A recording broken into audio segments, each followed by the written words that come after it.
Now, on 105.9 FM and streaming worldwide on the WMAL app. O'Connor and Company. WMAL.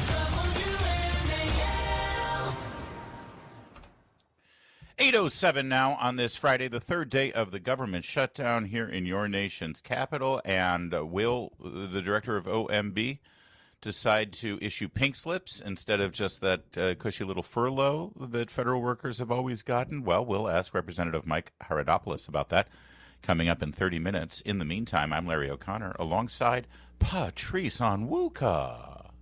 Good morning, Larry. Happy Friday, everybody. We made it. We did make it. And none too soon, by the way, as it is the Navy Air Force football game tomorrow.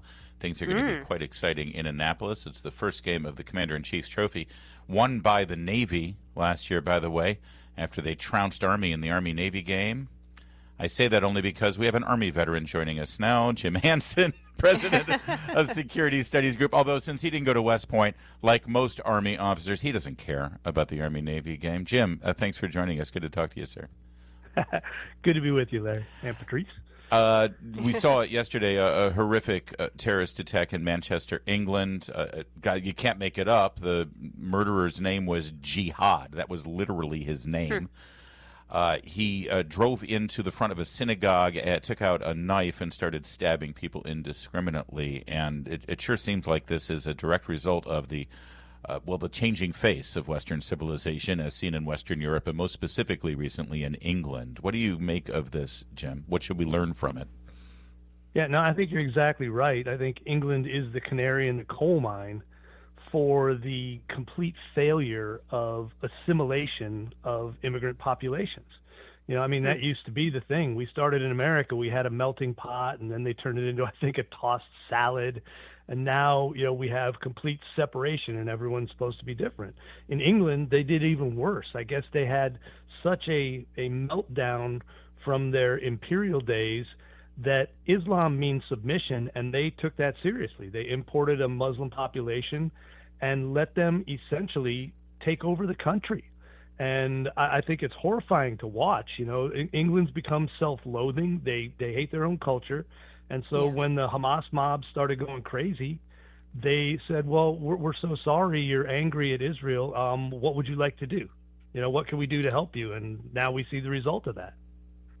You know, what's so interesting is I said earlier, if we're not careful, we could see this very same behavior imported here. And, you know, we have a lot of communities in the United States where we're seeing a rising influence of people who practice Islam, and they're certainly shaping public policies. But do you think that there would be enough of a pushback from other people of other faiths, in addition to our federal governments and our state governments, against this kind of rising radicalism that's taken over Europe, England and Europe? Do you see that pushback happening here in the United States? I think it's growing, you know, and I think it needs to grow, you know, and I think we should differentiate between Islam and Islamists who are the supremacist version. You know, there is a strain of Islam that is pretty big, that is not interested in dominating everyone else, is not interested in forcing people to submit. But unless you stand up and say that is unacceptable, which the Brits have been too afraid to do, and to some extent there are areas where we've been afraid to do it. You know, Dearborn, Michigan, Hamtramck, Michigan have become essentially Muslim enclaves, and they ran a Christian preacher speaking at a city council meeting out of the building, telling him he's not welcome there because he doesn't agree with them. So I think it's something that has to be done. And you can say we can coexist like the bumper sticker tells us, only if everyone agrees we're going to coexist. If there's one part of that little bumper sticker that says, no, I think we're going to be in charge, then there's a problem for everybody else. Jim Hanson is our guest, president of Security Studies Group, served in the U.S. Army Special Forces. By the way, thank you for pointing out that this is a difference between people who practice Islam and Islamists. The problem is, Jim, how do you tell the difference? I mean, you were in country. You actually worked with some people in these countries, and even then, we had some people who were working with our military who then turned on us. So, I mean, how are we to know, and how are we supposed to set up policies and basic tenets of Western civilization when we don't know if people living here under our good graces and our generosity are actually working to undermine Western civilization. Yeah, no, that's an excellent point, and it's a challenge. I think the thing to do is the bad guys will tell you, whether they do it in English or a lot of times they'll do it in Arabic or another language when they're speaking to their in-groups. But we have infiltrated a lot of those, and a lot of times they even post it online if someone takes the time to translate it. So the first thing to do, though, is to stand up and say, look, we do not accept the idea that a supremacist Islam is bound to take over the world and is allowed to do the things they want to do in our communities. And once you start saying that, then you force people both, inside and outside of that religion to take a stand, pick a side on this. And if you stand with the Islamists, then we're going to push you out. That's unacceptable. We will use, all the powers. We'll deport people. We will stop people from entering the country. And then at the lower level, it's extremely difficult to deal with, individual actors and say, okay, are we going to catch this guy who was a lone wolf terrorist or something like that? Everybody does their work trying to find them through their communications, but that's probably the bigger challenge. First, we stand up and say, hell no, we're not going to allow this, and then we'll deal with the strays. Mm-hmm. Jim, shifting gears just a little bit, this week we saw, the Secretary of War summon all of the generals to Washington or to this area to, talk about the new ethos of the military. I think the left and the media have panned this as a waste of taxpayer dollars. The irony is I didn't think they thought a waste of taxpayer dollars could ever be found. But for some reason, they think that there's something wrong with the message that Secretary Hegseth made. What was your response to just the entire meeting and the message that he's sending? Well, I watched it with my retired Lieutenant Colonel paratrooper wife, and all the people who were complaining that this was mean to women. She was cheering.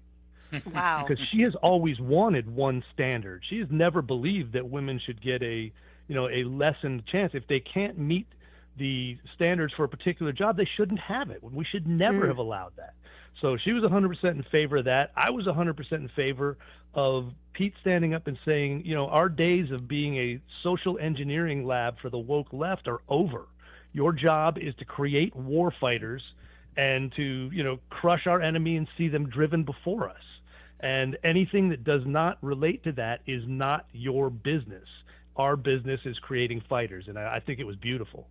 Yeah, and as the father of a woman in the military, I welcome it too. Now, there is a distinction here between meeting certain combat standards and then meeting other basic standards. The basic standards everybody should meet, but is there a separate standard for combat roles for men and women? Yeah, and they're working on that right now. They're trying to figure out, okay, there's a certain set of fitness standards everyone must meet. But then if you're going to be in combat, you're going to have to do things like carry a 120-pound rucksack, be able to, pick up a wounded comrade and move them. There are more difficult things that need to be done. And I think it's fine to differentiate between, the NSA, spy who's sitting in a cubicle at Fort Meade listening to our enemy's communications. Yeah. And, the Navy SEAL who's swimming out of the water and sneaking up on the enemy. And I think that's fine.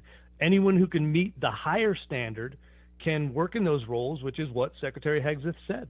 Did you really have to give more love to SEALs? Don't the SEALs get enough? Do they? I mean, you couldn't pick out the. I almost did the normal thing, because normally I will tell people how impressed I am that SEAls can spin a ball on their nose and they can honk the horns to Twinkle Twinkle Little Star. But that's the Jim Hanson I know and love. Thank you very much. Right, exactly. Thanks so much, Jim. They also are very good at writing books as soon as they get out of the military. Have you noticed that?